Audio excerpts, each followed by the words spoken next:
Hindi ka ba nagsasawa dyan sa libro mong binabasa? Kaya nga pre, tara, hanap tayo bang libro? Teka lang! Sandali lang!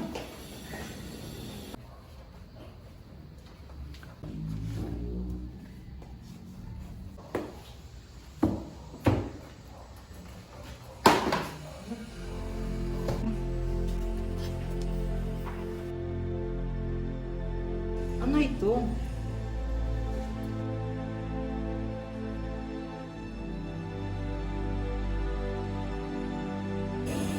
Nilawod? Mga pre, alam niyo ba kung ano ito? Hindi. Pero may kukwento ko tungkol kaya. Kaya dyan ka magaling, puro chismis. Eh kung basahin na lang natin ang libro. Ang kwentong hinilawod ay tungkol sa...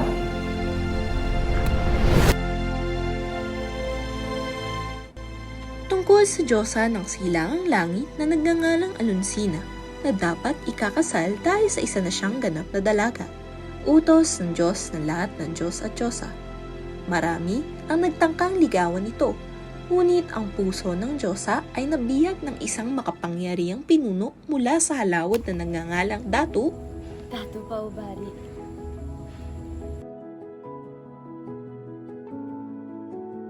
Ang aking minamahal na Diyosa.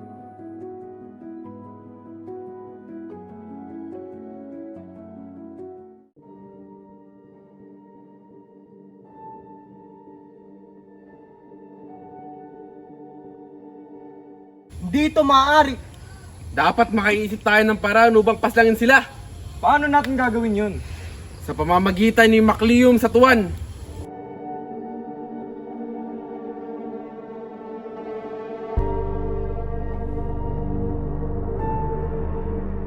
Liam sa tuwan, tila may panganib na paparating.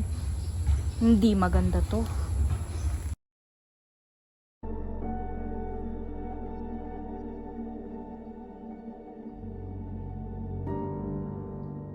Amisina, may nais akong ipabatid sa inyong dalawa. Ano yun? May tila may bumabagabag ba sa iyo, malayan? Kailangan niyo nang umalis sa baryong ito dahil may malaking panganib ang nagbabadya sa inyong dalawa kapag hindi pa kayo umalis dito. Anong panganib iyon, kapatid? May masabang balak si Macleum sa tuwan. Kailangan niyo na umalis dito hanggat may oras pa. Maliwanag. Maraming salamat at mag-ingat ka, aking kapatid. Mag-ingat ka rin.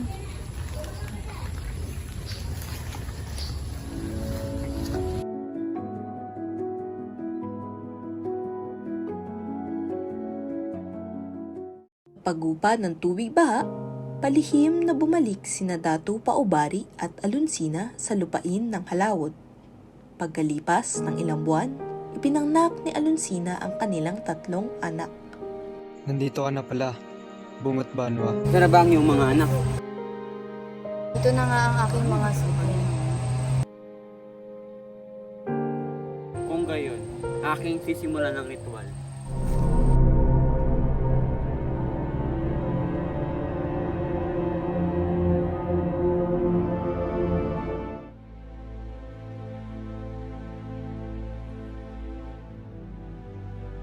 Ang aking mga anak.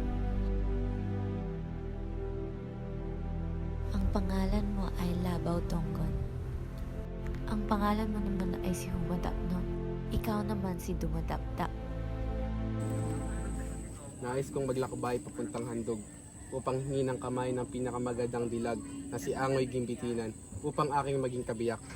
Maaari bang ihanda ang aking mga kagamitang apa, sinturon, sombrero at kampilan? Nang malaman ni Labaw Donggon ang kinaroroonan ng isang napakagandang babae na si Angoy Ginbitinan, ay dali-dali siyang umalis at nagtungo sa kinaroroonan ng dalaga. Inabot ng ilang araw ang naging paglalakbay ni Labaw Donggon patungong handog.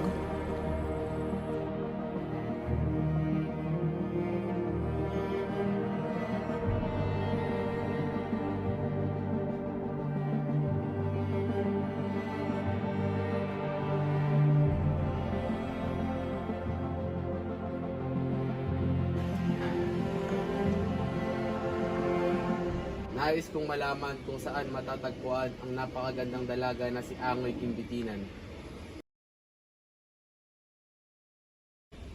Sino ka? Ano ang sadya mo at napalito ka, Ginoo? Ako, si Labaw Dunggon. Anak ng Diyos ang si Alonsina at dato paubari ng halawod. Nais kong hingin ang kamay ni Amoy Gimbitinan at siya aking maging kabiyak. Ano sa tingin mo na ikinalamangan mo sa iba pang mga Ginoo upang masabi kay karapat-dapat na magwagi sa puso ng aking pinakamamahal na anak? Ako ay nagtataglay ng kakaibang kapangyarihan. Kung gayon, patunayan mo na ikaw nga ang karapat-dapat magwagi sa puso ng aking anak na si Anggoy Ginbitingan, at yun lamang kung kaya mo mapaslang ang tuksong halimaw na si Manalintad. Pinuntahan ni Labaw ang lugar ng halimaw para ito ay mapaslang at siya magwagi sa puso ng magandang babae na si Amoy Gimbitinan. Labas! Lumabas kang halimaw ka, harapin mo ako. Ikaw ba ang tumatawag sa akin? Ang humahamon ng labanan mula sa akin?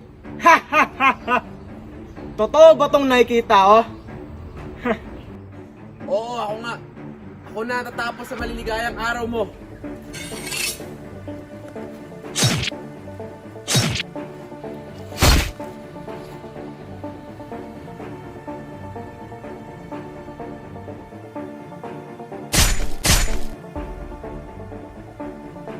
Matagumpay na napaslang ni Labaw ang halimaw na si Manalintad na naging daan upang mapasa kanya ang pinakamagandang dalaga na si Angoy Ginbitinan.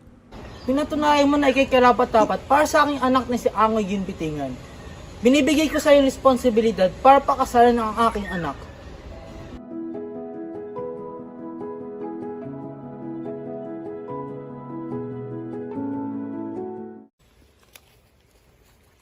Kilala niyo ba si Abyang Bernal? Ba, malamang. Siya ang pinakamagandang babae ng bamburok. Siyempre, kaya gagawin kong lahat upang mapasakin ng dalaga. Huwag kang masyadong mangarap at ikay baka masaktan ng gusto. Tama, huwag kang mangarap dahil nakikisiguro ako ang pipiliin at huwag ka na magsayang ng oras pa.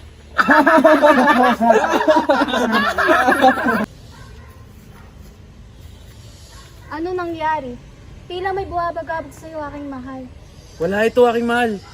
Tara't magpatuloy na tayo sa ating paglalakbay at umuwi.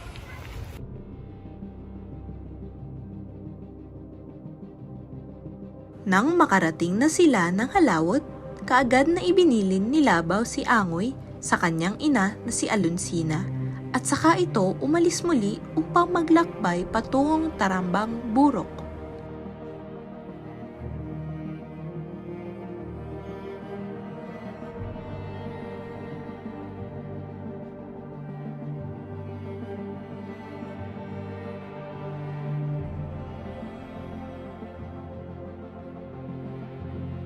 Sa layuning mapangasawa ang pinakamagandang dalaga ng Tarambang Burok na si Abyang Durunuon, si Labaw ay nagwagi, ngunit hindi pa dito nagtatapos ang kanyang paglalakbay, sapagkat sa pangatlong pagkakataon, si Labaw Dunggon ay muling makikipagsapalaran at tahamakin sa nais na mapabilang si Nagmalitong Yawa, si Nagmaling Diwata, na maging isa ito sa kanyang mga kabiyak, kung kaya't walang pag-aalinlangang siya ay nagtungo ng gadlum na di alintana ang panganib na sa kanya ay maaaring humadlang. Sinong nilalang ang lapastangang naparito? Ako si Labaw Dunggon, anak ng Diyos ang si Alonsina at dato paubari ng halawod. Naparito ako upang iuwi ang kabigabighaning sinagmalitong yawa, sinagmaling diwata at makasama ko sa panghabang buhay. Haha, ang iyong binabalak ay tila malabong mangyari. Mawawalan ng saysay ang iyong buhay sa pagtangkang agawin ang aking kaisang dibdib. At yun ay kung mananatiling iyo pa ang diwata. Ang Diyos ng kadiliman ay walang inuurungan kung ano o sino man, kung kaya't ang iyong hinihiling na maglaho sa mundong ito ay ibibigay ko sa iyo.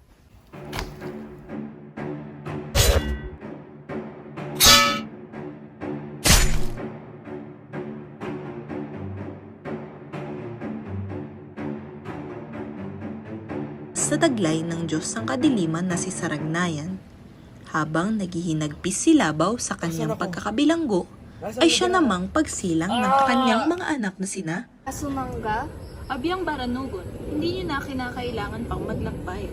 masyadong mapanganib at baka mapahamak lamang kayo kung ipagpapatuloy niyong lisanin ang lugar na ito. Nais tayo maglakbay upang hanapin ang aming ama na si Labaw Dunggon. at matagumpay na makasama sa pagbabalik na ito. Kayo ay talagang nagpapasya na. Kayo ay mag-iingat sa inyong paglalakbay. Nakakaasa ko yung ligtas kang makakabalik dito kasama ang aming ama. Kami aalis na simulan ang aming paglalakbay. Kung gayon, mag-iingat kayo.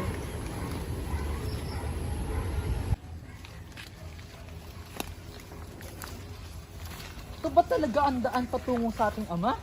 At narito na nga tayo.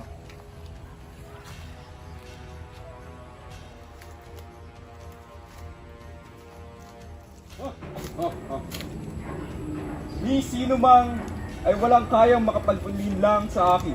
Kaya kung nasan man kayo, magpakita kayo. At sino naman kayo mga mapangahas na tumangkang maparito? Kami ang mga anak ni Labaw Dunggon at naparito kami upang iligtas siya.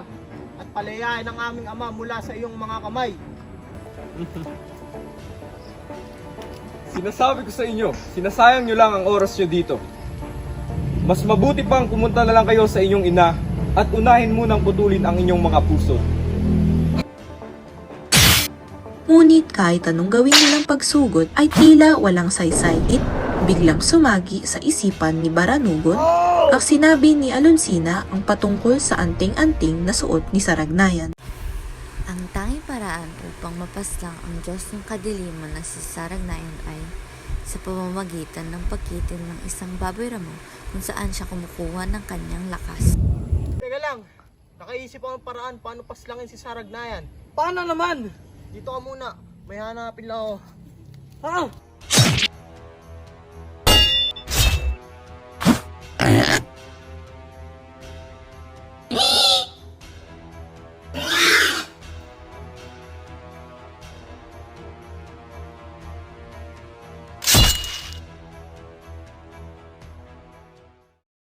Isang araw sila sa lugar na tinatawag na Piniling Tubig na pinamumunuan ni Datu Umbaw Pinaumbaw. Pagkapunta nila ay may nangyayaring tipon. May isasagawa akong kasalan kaya pinagtitipon-tipon ko kayo. Kung sino ang makapagpaibig at mapili ng anak kong si Burigadang Pada, Sinakrawang Bulawan, ang siyang magiging asawa nito. Ang mga kalalakihan nagtipon-tipon tapos si Humadapnon lang ang pinili. Pero sa oras na iyon, si Burigadang Pada Sinaklang Bulawan ay sigurado na sa kanyang desisyon dahil sa aura na ipinakita ni Humadapnon.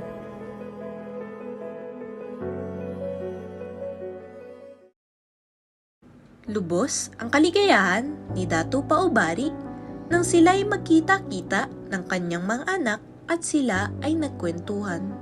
Matapos ang selebrasyon, nagtungo ang tatlong magkakapatid sa iba't ibang bahagi ng mundo. Sila Baudonggon ay pumunta sa Hilaga, si Humadapnon ay gumawi sa Timog, si Dumalapdap sa Kanluran, at si Datu Paubari ay nanatili sa Silangan. At doon na nga, natapos ang storya ni Nila Wood. Ay, salamat. Tapos din. Grabe, ang ganda pala ng gintong kwento, no? Tama ka dyan. Ibang-iba talaga to sa babasahin natin sa panahon natin ngayon. Baka may bago na naman akong babasahin simula ngayon. Teka lang, anong oras na? Hala, 10:30 na pala. Naku, malilate tayo sa 21st. Ako! 21st pa naman yun! Halina tayo, halina tayo ng Duero.